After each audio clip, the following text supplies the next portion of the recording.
This is a Talk of the Town Extra.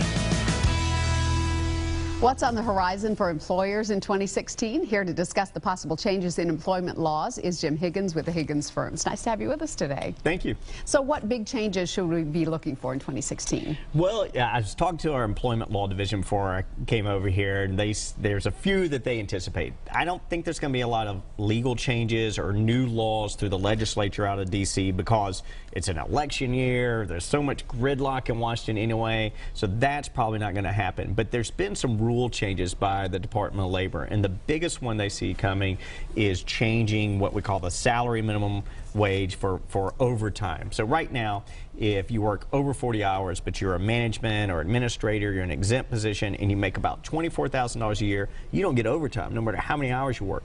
Well, they're wanting to bump that up to a little over $50,000. So that means if you work 50 hours a week and you make less than $50,000, don't hit that salary requirement, then you're probably going to get overtime, and they're hoping that kicks into place this year. That would be great. Do you see any increases in specific areas of litigation?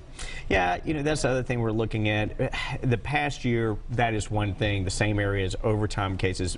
We just had a real boom in our office of overtime claims, people working excessive hours, being paid a salary, not getting overtime, or being required to work off the clock. We had several big class action cases nationwide, so I just expect that trend to continue. Why do you see an increase in that?